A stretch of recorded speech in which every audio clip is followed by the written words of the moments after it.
Hi, everybody, and welcome back to yet another cracking installment of the Map Round Show. This is the Built in Texas series, and you know what's going on. This is about Texas and amazing founders doing amazing things.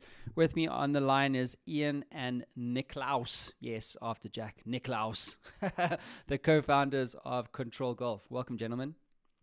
Howdy, Matt. Thank you for having us. Yeah, Pleasure to be very. here. Yeah, pleasure's all mine, man. I always ask our guests. There's obviously two of you here, so tag team this one for me. But maybe Ian, Singh as you're up on screen for everybody.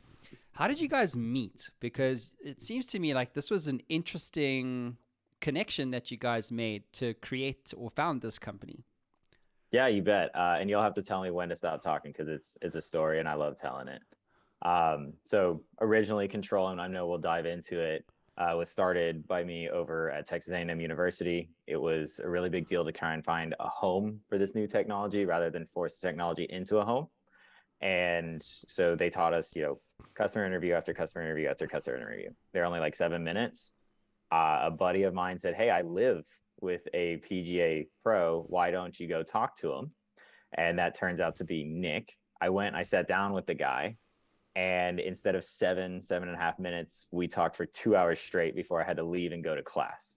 Hmm. And I had it all recorded, and it was kind of a genesis. I called up my buddy. We were looking at weightlifting for this technology instead of golf. I called him up. I said, "Hey, I recorded my conversation with Nick. I've got the 2 hours. You need to listen to it. And I really don't care what you say. We're jumping into golf." He listened to it. He called back. He said, "Yeah, golf is the home. We need to hire Nick." And so Nick came on, and we kind of founded the company. I want to say 6 months after that, but it was just the right meeting, and Nick coming in and saying, "Man, this is a real need. Let's figure out how we can do this together." And he was just super excited, and I love the energy he brought. Mm-hmm. So Nick, who's doing what at Ctrl.golf? We'll get into what it is and how it all works and the size of the problem and all that kind of stuff. But like, who's thinking about what inside the startup? Yeah, so that's a really good question. Being a startup, we wear a lot of different hats. And so, Ian is our CEO. He kind of leads us, focuses a lot on the investment front and just the overall product and getting us linked up from the business team, marketing, sales to the product team, product development. So I'm all in on marketing and sales. I live in Google Analytics and Facebook marketing, as well as the sales side and business development, creating partnerships, going out, finding people that want to work with us because they love the product as much as we do. And then we have a couple other guys that just do incredible work. Data science, computer science guys, couple mechanical engineers. So a pretty big team, and everybody is in here. Been here for a few years now. Loves the product, loves the team, and loves what they do. Cool, guys. So thank you for the intro. So Ian, let's get back to you here. So what's the problem here? Because when I was chatting to Nick about this, he was saying, everybody has a unique swing. The issue is that nobody knows what it is, which may explain why I have the world's best slice. But so like, what's the issue here? Like, what's the problem that you guys are resolving? Yeah, I mean, I'll say you nailed it right on the head. It's everything out there right now, barring just visiting a coach, is not customized to the user. So we're asking that you, me, Nick, we all swing the same way. And if you look at if you look at the tour players, they don't swing the same. And in fact, they're known for having crazy different swings that no one can even emulate.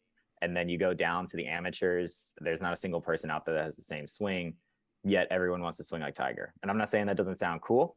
But I can say that it's not going to result in a better game for you, right? We're all going to have different experiences with that. And that's what we're trying to solve here. Okay. So how does it actually work? Like, well, mate, wait, hold on. Let me go back a step. How big is this problem? Like, maybe let's talk about what's going on in the golf sector at the moment or industry. Is it growing? Is it declining? We're coming out of a pandemic. We were all locked in homes. I would guess that it's growing.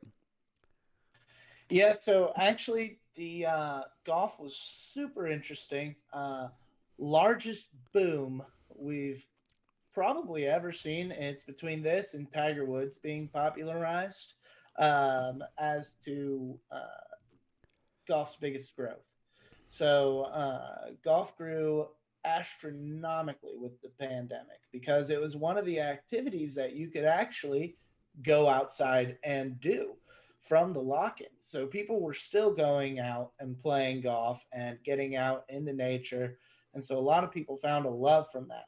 On the other side, you've also have the emergence of Top Golf, which has gotten thousands upon thousands, hundreds of thousands of people trying golf for the first time in a lot less time consuming and very fun manner, even for brand new people who have never held a club before.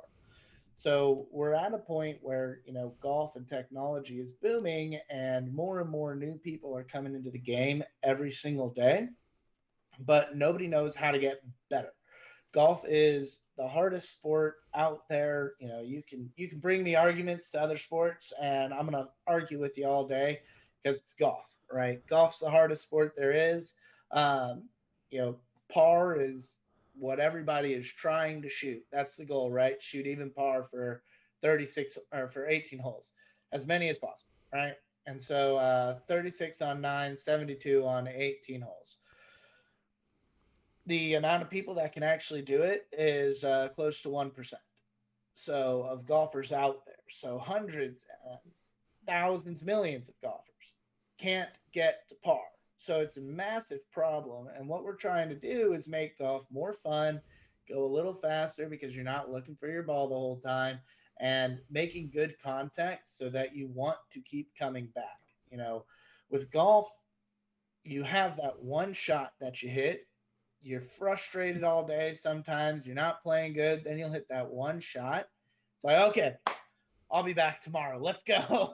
So completely changes just hitting that one good shot. And so we're trying to take that so that you do that, once every couple rounds to once every round to 10, 15 times every single round so that you're enjoying golf more and you're getting better faster because nobody really has the time to go out and spend 5 hours a week practicing to get good. Instead, we're saying, okay, well, hey, just take swings in your garage for a couple hours each week, and you're going to drop scores like it's nobody's business.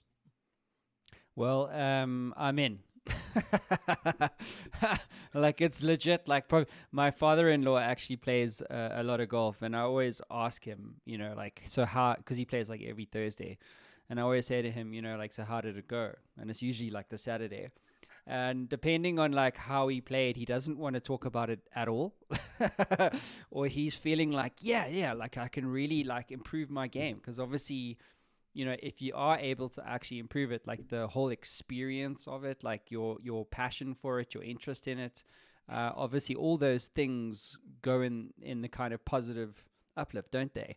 And then obviously that drives consumption of products and fees, green fees, and all the various things that drive the business of golf. Ian, just to bring you back into the conversation for a moment, what's the dollar value on the opportunity, would you say? I mean, I know there's millions of golfers, but what have you done any research to figure out like what is the opportunity that Ctrl.golf is going after? Yeah, you bet. I mean, in golf alone, I mean, we're talking just under $1 billion. It's a massive industry. And I think a lot of people, they all think about, oh, golf and it's a rich people's sport and it's big, but I don't think people really understand just how big golf is. There's in America alone, you're talking over 30 million golfers, right? And that grew, if you're counting just first rounds in the pandemic, that grew by 20 million on top of that. So that's old numbers. It's just really, really, really, really exploding. And even equipment is, I think golf equipment alone, not just the training space, is upwards of an $8 billion opportunity. It's massive. Amazing. So let's talk about how you actually now are going to secure like a piece of that pie, right? So let's talk about how your product actually works.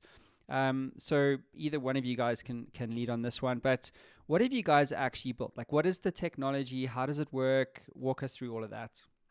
Yeah, I'll go ahead and I'll take the lead, and then Nick can jump in when we get to the feedback and how we actually help. But I'll just give a quick explanation of the hardware. So the first things first is, if you're imagining and if you're listening to just the audio on this, a compression sleeve that you see, a basketball player, or really any athlete at this point, any sport, you're going to see them wear a compression sleeve on one of the arms, or at least both, or maybe both. We've taken that exact concept, tried to make it as simple as possible. You just slide on the sleeve, and then we've got two motion sensors that we've developed. They're very lightweight. They're just small little plastic housings. They're waterproof, and they magnetize to the sleeve. So all you do is you pop them straight onto your sleeve. They go on both the back of your hand and they go on your tricep. And then with that, we're able to watch what's happening in your lead arm as you're taking a swing. So the steps here are slide on the sleeve, pop in the sensors, connect them to your phone, and you're off to the races running. And that kind of covers the hardware. We tried to make it as simple as possible, as easy as possible, so that you can use it quite literally anywhere. We don't even require that you hit a ball. You could be in your garage, you could be on a simulator, you could be out on the range, you could be on the course if you want to, all working to improve your game with the data that we're gathering. And Nick, I'll let you jump into how that really matters, since you're the PGA guy here. Yeah, so the first thing that we really focus on is finding out what your ideal swing is, because as we spoke of earlier, everybody has their own unique ideal swing. So the first thing that we do is we focus on finding that. So you have to build a baseline model. So you got to go out, you got to hit golf balls, and you're going to tell our app good or bad. After 10 good swings, the app learns what works best for you.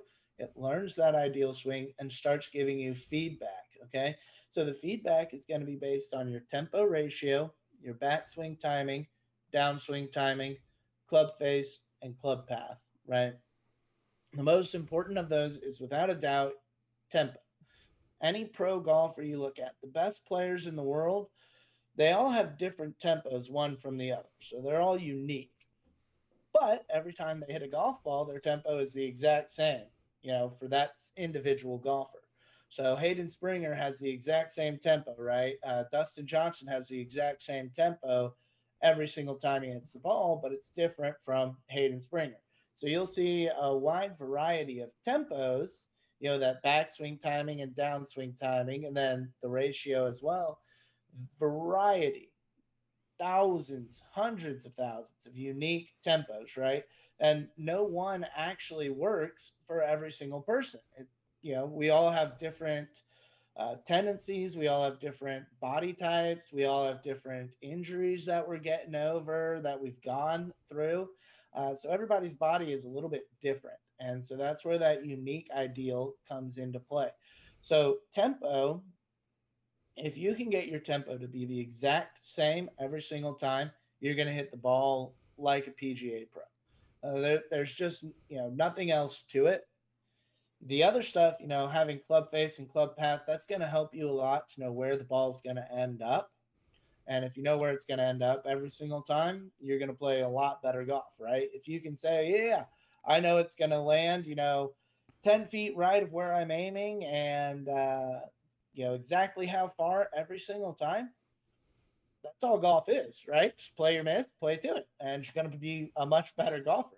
So we've seen guys just take this into their garage, take swings, get their tempo down, and drop, from, okay, I can't break 130 to I broke 100 the other day, and I did it again, today. So I'm now breaking 100. I'm a much better golfer, and golf is much more enjoyable. Mm-hmm. So what's the technology based on? There's obviously sensors on the wrist, there's sensors behind the tricep, and then it's on a sleeve. So besides the sensors, like, what makes this accurate? Because I think obviously the technology has to be accurate in order for like the swing to actually improve, right? Yeah, happy to hop in here. So I mean, first and foremost, it's the actual hardware that's behind it. So we've got 6-axis accelerometers and gyroscopes in there. We've got, on both the wrist and the shoulder, so that we get rid of the tricep, so that we can make sure that all the data that we're getting is very clean and it's very accurate to what you're doing. But then what we've done is we've actually gone a step farther. So, not to dive too deep into it, and I'm the tech guy here, so I get really excited about this. I'll try to stay high level. most of these chips that you bring in, they come with their own algorithms that are pre-made, and they tell you the angles that they're reading.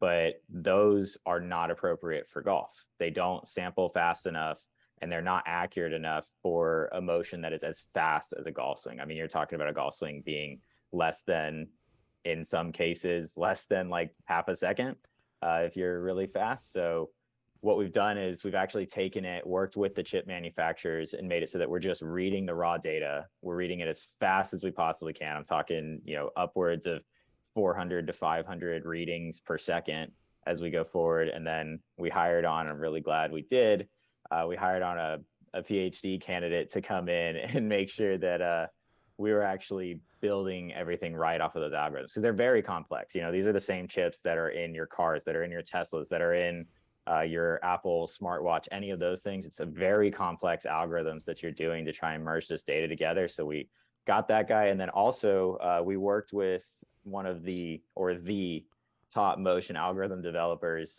Politecnico di Torino, which is over in Italy. They're an institution that specializes particularly in using these sensors for fast motions like tennis or any other sport. So we've gone above and beyond and spent literally years. I mean, it took us 3 years to develop these algorithms in order to make sure that what we were giving back to you was the right timing and as accurate as we could possibly make it, and be, essentially top of market right now. Mm-hmm. So what are the kind of results that you guys are seeing? Like, I know on your homepage of your website, you mentioned that, with just 2 hours a week, you could drop more strokes in less time or whatever. But how many strokes are golfers actually dropping on average, as an example? Yeah. So I won't give you an average, because it's going to be skewed towards those that are worse, right? So those guys that are shooting in the 130s, they're really, really high, they're dropping more than the guys that are chasing 1 or 2 strokes, as a pro, right? So we've had people like Nick just brought up. We had a man that all he did was just practice in his garage, take swings, and try and work on his time, and he dropped from 130 to 100. We've also had others come in that have been on the lower side, and Nick can speak more to this. We've had people reach out to us and give us calls and say, hey, I normally shoot, 85, but now I've dropped to an 82, and I did it 3 times in a row, and I did it for my member guest, and I won, and I've never done that before in my life. It has been just an incredible response, and a lot of that credit I really do just want to put out there into, how much co-development has gone on here. One of the things that we did is we didn't just develop this in an office and say, okay, well, I hope it works, or it works for the team. The entire time, even when we've only had just a few prototypes, we've been bringing people in, or we've been handing out units for periods of time so that they could go out, try it, and make sure that what we're giving them actually matters to them, that they can interpret it, and that they will get more consistent over time. So question that I'm curious to ask, and maybe there is an answer to it, but it was just, I'm picking up something that you said up front about, you chose golf. Like, you developed the technology, but you actually chose golf as the use case for it. What are the as from a pure technology platform perspective, what would you say are other applications for it? Yeah. Oh man. I mean, I've got too many for you, so I'll limit myself. But I mean, realistically, any motion that needs to be repeated, we can help with. We first started looking at virtual reality. How can we track your arms during that? Then we moved our way into weightlifting, had a lot of traction there, because when you think about it, first off, I don't know anyone that has not been injured while weightlifting, pretty common. And it comes from, a variety of things, but poor form is certainly one of them. When you're looking in a mirror, everything is 2D. And so you still don't have depth. When you are just benching, you can't see your actual form. So you're just going off of feeling. And so we were really there as a form checker. We've had people come up to us and say, this is super cool. Could you do it for swimming? Because right now all we have is cameras and headphones, and we would love to have something that was in there and giving us that real-time feedback as we were moving. If it's bowling, baseball, tennis, even down to PT, where people need, a little more accountability or a little more help with their exercises when they're not there with their physical therapist and they're at home and doing, whatever exercise they need to do. All of those are very real potential applications for this. And we've built this with, this with that in mind. Golf is absolutely a proving ground for us. It's my number one passion. It's where we want to start, but it's where we're proving the technology. And then we've built it with being able to handle 7 sensors. So right now we're just 2. We're making sure that we help in this area and that all of our algorithms and our motion accuracy is really good. And then from there, we can just expand, as fast as we can into other fields and other sports.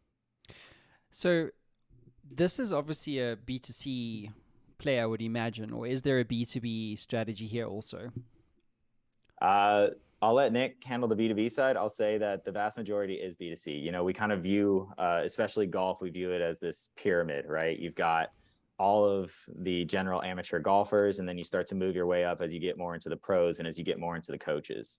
And we feel like the solutions for the coaches and the upper echelon pros, those exist. They're ones that are much more complex. You put some radars behind your ball, et cetera, and they give you 200 different numbers. What we've designed here has been very specific to grab the bottom of that pyramid and turn those numbers into instructions. Try and make it as simple as possible, and that's not overwhelm the user because we don't expect them to have that knowledge. That being said, there is, of course, B2B, and we are starting to work with coaches. So, Nick, if you want to talk a little bit about that. Yeah, so right now, B2B wise, there's a couple different avenues that you can go down. You have your big box retailers, your Golf Galaxies, your PGA superstores. You've got places like Top Golf that, use technology, help people get better. And, of course, we can go and work with those guys, and our technology can go in flawlessly with what they're doing. Right. And then you have coaches, and that's the main B2B that we're focusing on right now. And so right now we're running a couple of different coaching tests. So we have our base product. Here it is. Here's what it does. It helps people with tempo and consistency. And you can teach somebody a lesson, and you can tap, good. So the coach chooses and decides what their good swing is. So they take a swing. The coach is going to get to decide, that is what I want to see. That is not what I want to see. Right. And so we're running tests with a few current coaches in order to see what else they would want to see. And so, a couple of things that they've asked for just early in the test is, a web platform or somewhere that they can go in and examine all of their students and see what they've spent time working on, what they're spending time doing, and then being able to say, hey, I told you to work on this and you aren't working on this. You're probably not ready for this week's lesson. Let's, I don't want you to come back and repeat the same lesson. You're not going to get any better. So you got to go focus on the lesson that I gave you.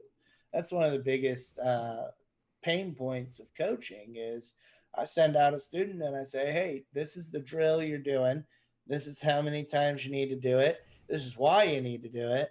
And then they come back in 2 weeks and say, hey, I found this really cool thing on YouTube. I was working on that. And it's like, oh my gosh, that's the exact opposite of what I wanted you to work on. And that doesn't apply at all to your swing. What are you doing? So, then I got to restart and they make no progress. And if they're not making any progress with me as a coach, they're not going to come back.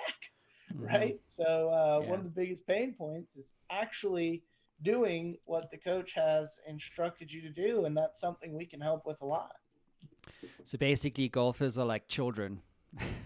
They're never doing what you tell them to do. Always chasing the next big shiny thing for sure. Well, I don't know how much like golf, Instagram and TikTok you watch, but a variety of it is trick shots. So with golfers at the golf course working on filming a really cool trick shot, yeah, that was really cool. You just wasted 3 hours that you could have been practicing. So what are we doing here, guys? Yeah, exactly. That's very good. So look, this thing, I've got your website up for everyone. So it costs $350. So, I mean, that's not even breaking the bank if you consider what you would spend, you know what I mean, on green fees a year or golf clubs or even shoes. You know what I mean? So if they're gonna, so it's priced really well. I mean, I'm curious. I'm assuming this whole thing is built and made in America. certainly designed in America. That being said, we've built everything in China, and we were really lucky in that aspect. We love our relationship over there, and it's because one of our co-founders actually is Chinese. He's born and raised in the manufacturing industry over there, met him in college, and then during the pandemic, just by chance, he ended up going back over there to work, and he was like, hey, I know some really good people that are going to produce something really, really good for you. So we've been working with them to get this out there. And any issues with supply chain? I know COVID is a thing I have to ask Oh, because I've got stories for you. So in November 2020, we're talking, I'll call it mid-pandemic at this point. I don't know if that's, the most accurate statement. November 2020 is when we first decided to go for sale. So we felt that we had developed and we were in a good position. We launched an Indiegogo crowdfunding campaign. We sold just over 630 of these in 30 days, and we were psyched. I mean, that was, more than double our projections. We're like, wow, people really identifying with the message and the mission here. 1 week after the campaign closes, I get a call, and it's from our manufacturers. They're like, hey, supply chain's starting to tighten up. Watch out. Okay, sure. 3 days later, they give me a call, and they're like, there is no supply chain. You're not getting anything. Best of luck. We'll let you know when something can happen. And so, talking about global supply chain shortages, we dealt with that for over a year and a half. We just delivered or just got our first inventory to give to those backers this last April, May. It took us quite a while. We didn't sit on our laurels. We kind of went into a low power mode and made sure that we were just, with the prototypes we had, just constantly improving. We actually ended up delivering more features than we had originally promised because we had had been afforded the time. But we have certainly had our fair share of supply chain problems as we've gone forward. does it make sense to why? I get the founder, connection and so forth, but if it's sensors and you've kind of built the technology stack, if you like, do you feel that to circumvent that operational risk, who knows, shit happens, that does it make sense at some point to manufacture locally? So at the risk of not being PC, I'm going to say no. For us, and with this technology that we've built, there's really two main reasons. One is our manufacturer, we have less than a 0.01% failure rate. It's just been incredibly reliable, and I can't believe it. The other piece is we had our prototypes before we went into, mass commercial manufacturing. We had our prototypes built here in the US, and they were, I want to say, 3 different manufacturers that we tried, and every single one of them, I'll say it wasn't a pleasant experience. I don't want to go too into detail, but I'll say, we didn't get what we wanted. The reliability was incredibly low. It has not even come close to what we've been able to produce with our relationships over there. Mm-hmm.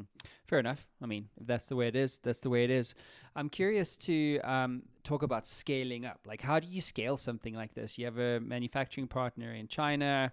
Obviously, there's cash. I'm going to produce this amount of SKUs or product units, and then I'm going to distribute it like this. You know what I mean? And then is it kind of like it's a lift, produce, ship, deploy, lift?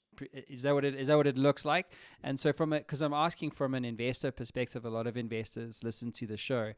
How do you, how are you planning on scaling this? Is this kind of because direct to consumer, personally, my experience takes a lot of money because you're going direct to consumer. So you have to really reach them. You have to reach golfers. There's 30 million just in the US. It costs money. Or you need to have a strategic partner who has these relationships already, and you can put your product into stores. Do you know what I mean? You give them a discount on the margin or whatever, or the price. So how do you scale something like this? Effectively, you just named it.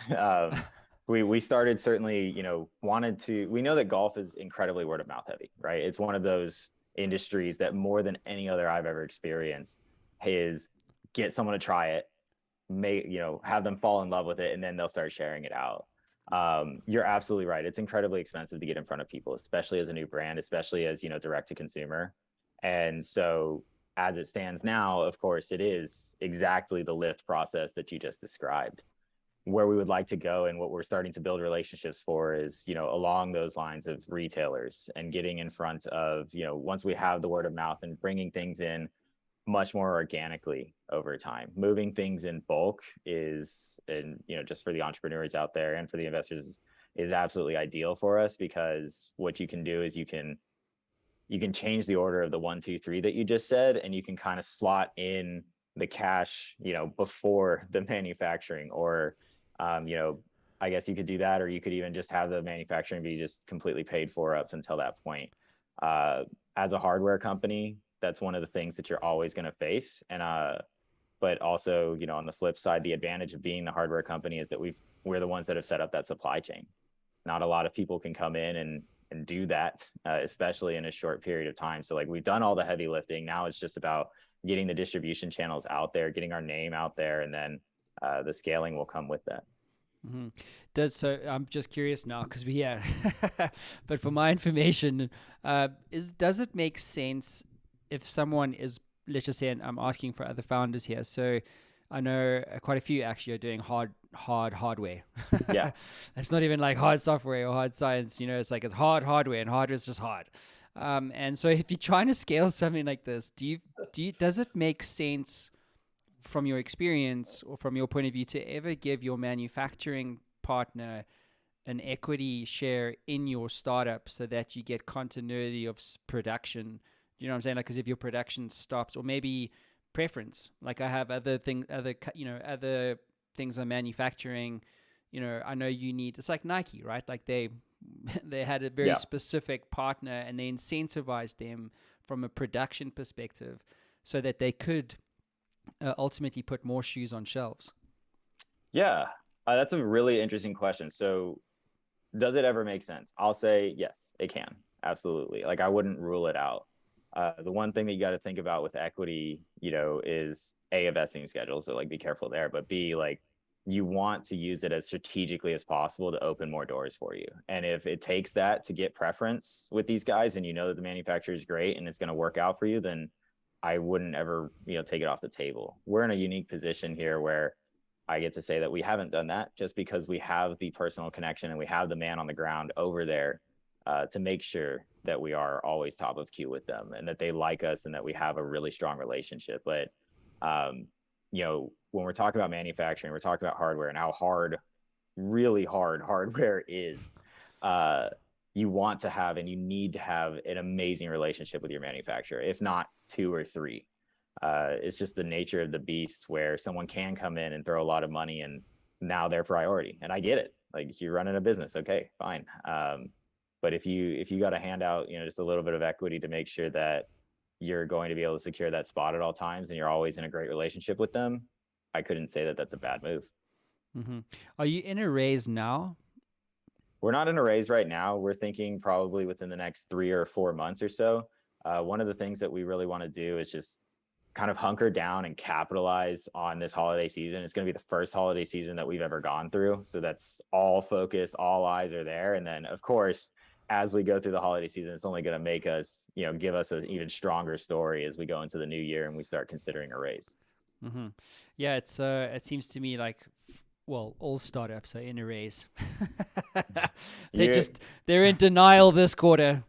Yeah, I think that's very fair. I'm always talking to investors. I can say that much. Always talking to investors, always happy to learn what's going on in the industry, share our story, and start building those relationships. I just am not always taking their money. No, exactly. Well, oftentimes I find you define yourself by saying no, or you define yourself by saying no to the things that, you could say yes to, rather than defining yourself by saying yes. You know what I mean? Absolutely. And it's a frustrating thing, right? Because you're a startup, and so you want to say yes to everything, because it's like, oh, it's a partnership. I gotta, then you know what I mean, like a manufacturing thing. I got to yes to an investor because I got to get there. I got to get scale. I got to get to like product market fits and what have you. And most startups are starving on indigestion. You know what I mean? Like, they can't actually handle all of that. Absolutely. I think that's always going to be the case. And I'm really glad you brought that up, because one of the things that we've learned, and I like to say, we got our MBAs through the School of Hard Knocks over here, is the appreciation of focus, right? we're kind of always opening doors and always having conversations, and it's not to waste anybody's time. It's so that we're always informed, and we can, when we move and shift our focus into that space, we're able to hit the ground running.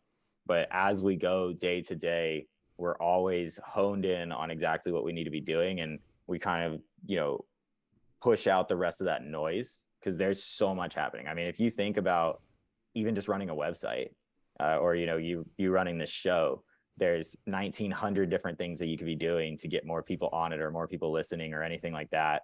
You've got to think about, okay, what's the focus for, this week, this month, this next quarter? What are we going to do and what are we not going to do? Which is the hardest thing to say when you say, no, we're taking that one off the board. We're not working on that right now. We'll get to it. Yeah, and it's an art, right? It really is an art. So I'd love to have a bit of fun with both of you. So I'm going to give you the keys to the Matt Brown Show time machine and ask you to go back to day one when you were like, hey, let's do this for golf.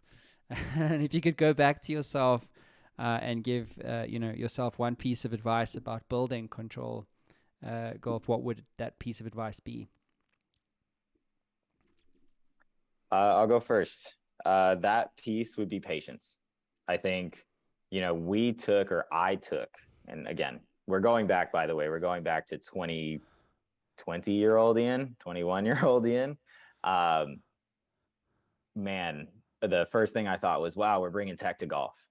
And with that attitude, I think we've brought in a lot of good things from the tech industry. But like realistically, we're very hardware focused right now, right? And we were going to be for the next, call it 4 or 5 years. And so the number one thing I'd say is, hey, guess what? Hardware is slow. It takes a lot of time to develop this. It takes a lot of time to put together a supply chain. It takes a lot of time to even get yourself into a position and into market where you can start iterating fast on the software. And I think the expectation that I came into it as just a young kid was, all right, give us 2 years. We're going to be out there and we're going to be dominating this market. It's like, no. You're going to still be developing the prototypes in 2 years. We'll see about 4 years from now. Yeah, true. And Nick? That's probably develop a lot better grasp and open marketing channels earlier. We didn't build a big marketing spend and understanding until we were knocking on the door and, hey, it's time to go out and actually market the product. And, we've learned a lot of hard lessons in that. I have learned a lot of hard lessons in that. And so I guess, patience is a good one there, and just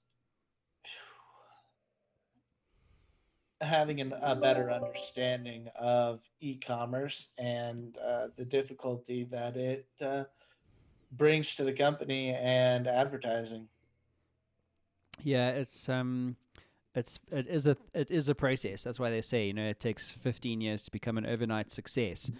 And I think, by the way, this is actually why a lot of startups fail, is because they, especially first-time founders or youngins, as I like to call them, when they're in their 20s, if you tell a founder that he can walk on water, he'll probably believe you. I know I was that guy. I'm 100% with you. You know what I mean? 100%. And then they're like, oh shit, this is actually a lot harder than I ever anticipated. And then they're like, fuck it, I'm out. And they run out of money and passion and everything dies. And that's a sad thing.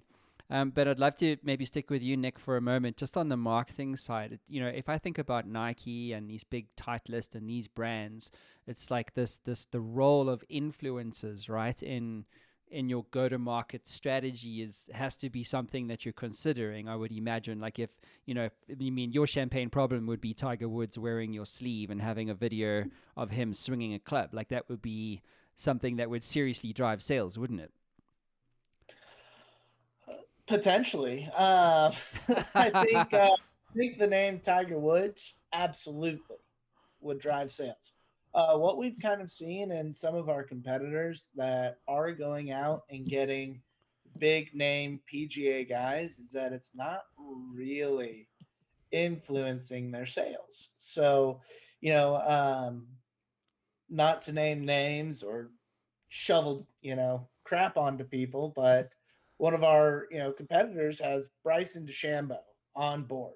And you think, wow, he's one of the biggest names in golf right now. What if we could have had him on board? And they haven't really seen an increase in their sales due to having Bryson. And a couple of the, companies that we're working with now, we've started building. Ian has built a fantastic relationship now within golf where they're more, it's a golf influencer agency.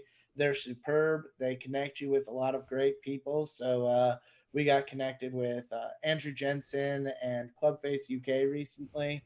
Uh, and those guys are awesome. And their YouTube videos are specifically about doing this in golf, right? Helping people play golf. And so, we're thinking we're going to see sales through them a lot more instead of actually going out and getting like a Bryson DeChambeau on our product.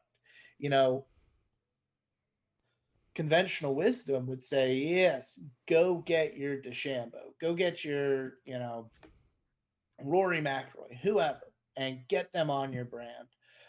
And if it was Tiger Woods, I think it might be different. And if I had a chance to work with Tiger Woods, hands down, I'm all in, right? But, um, this kind of new e-commerce and influencer industry that we're seeing is those guys on tour don't move the needle as much as actual influencers themselves that speak to their audience every day.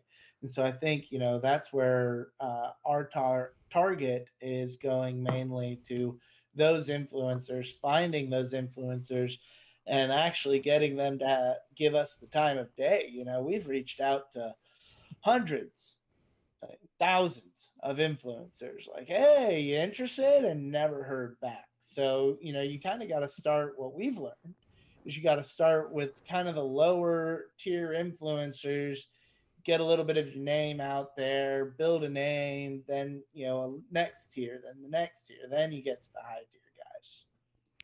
Yeah, that's actually quite an interesting insight, isn't it? Because if do you think it's Tiger Woods? Because that's where I went. You know what I mean? Like, go and get me a pro golfer, because if he's doing it, then naturally that's what would drive consumption or behavior that you're looking for, sales as an example. Versus say what you're saying, Nick, which is, well, your competitor tried that, didn't really for whatever reason, like their sales didn't work. And then what you're saying is actually this idea of like, the way I actually use the way to say this whole thing is like, you have the hero, which is your Tiger Woods, Bryson DeChambeau, all these dudes, Rory McIlroy, and then you got the hub.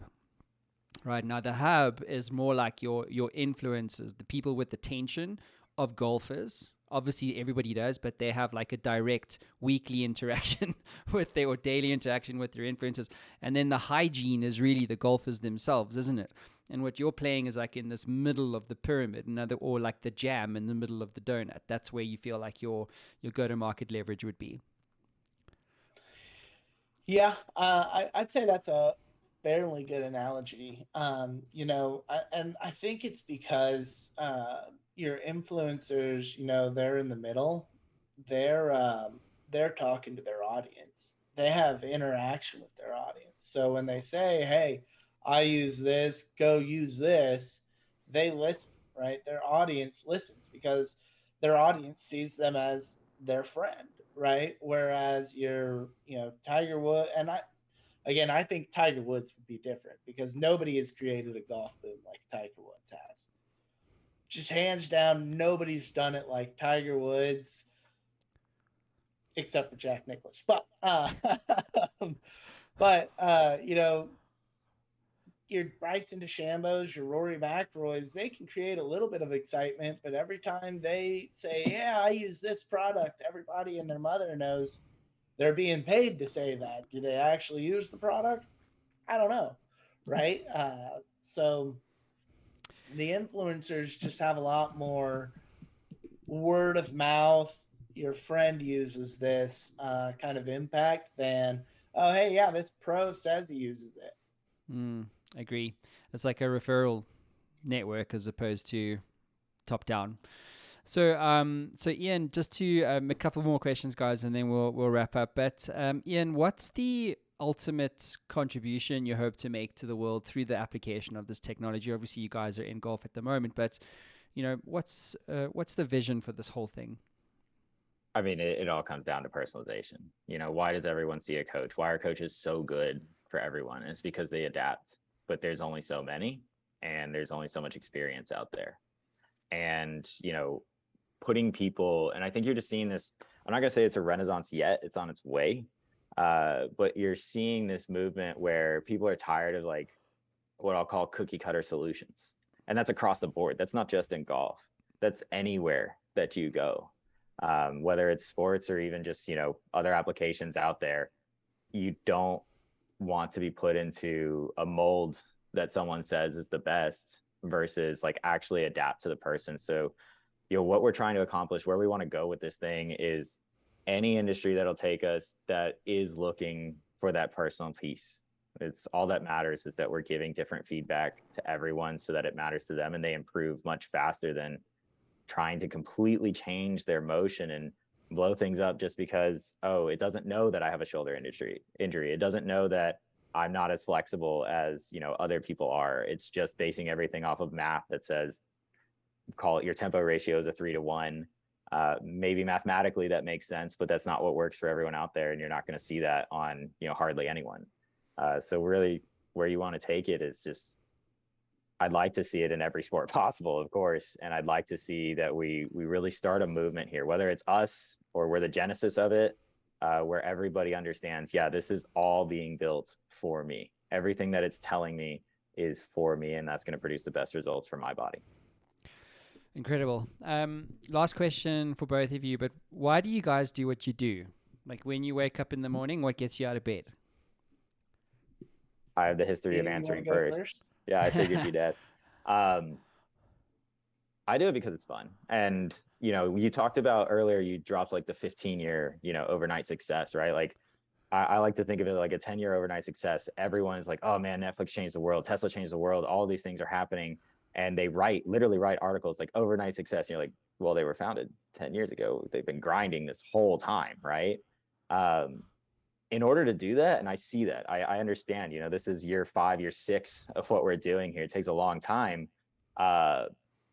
You're not ever going to make it if it's just discipline. And that's just my opinion. But you got to have fun every single day. And I'll tell you what's really fun. What's really fun is like having an impact every single day. The flywheel is not spinning. I dictate the work that I'm going to do. It's not coming in and automatically saying, well, here's your to-do list, just knock it out. We sit down every single day. We're all friends. We're all good partners.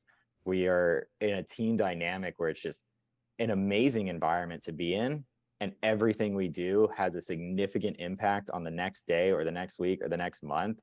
And I love the challenge. I love coming in and just enjoying, the day. And I think the moment that the fun goes away, even in the tough times, you can still have fun. The moment that the fun truly goes away is what you talked about earlier with the younger founders. They see it go away, or they're not looking for fun. They're just looking for results. And when you do that, you're not going to last. You can only do tough things for so long without having a little bit of enjoyment there. Mm-hmm. Couldn't agree with you more, mate. Nick? Yeah, I mean, Ian kind of hit the, spending every day working with friends. Unfortunately, one of our marketing guys, Jake, moved on to Fanatics recently. Great company, great opportunity. I love it for him. He's one of my best friends. Ian's one of my best friends, right? So both of those guys were, upstanding with me at my wedding, right? I got to spend every day working with guys that are my best friends. And so, that's brings a lot of fun to stuff that originally I would never have enjoyed, analyzing marketing numbers, right? Marketing data. Never would have thought that I would enjoy that. Never would I have thought that I would have enjoyed, actually going through the marketing strategy, the financial strategy. And, I've gotten to do all that. And I found that I really enjoy almost the puzzle aspect of, okay, well, how are we going to live? Let's find out, right? And then, the other piece of it for me is I love golf. Golf has been my passion since I was 14 years old. 14 years ago, I started playing golf, and the second that I really started, I just fell in love with it, right? It's something that I can go do with my dad, that I used to do with my grandpa. I love playing golf. I love going out, playing with my buddies, having a good round. And, I've gotten pretty good at golf, and I want to share the sport that I'm obsessed with the world. And right now, golf is too hard. It's too time consuming and too difficult. So we're trying to make it so much easier for people to pick it up, so much easier and faster for people to get better and enjoy the sport more. And, that's going to grow the game that I love. Well, guys, it's been a great show. Thank you for being here. I think you guys have come a long way, especially for and with the greatest of respect, for first-time founders doing this thing and having achieved so much. It really is hard, just FYI. Building a software as a service play is very different to what you guys are doing. So you must, I'm super proud of you guys, and very excited to see where you guys are going to go. So, go out there and fix that golf swing. Thank you so much, Matt. We really appreciate the time. Anytime, guys. Thank you. Cheers, everyone. Yeah, have a good one.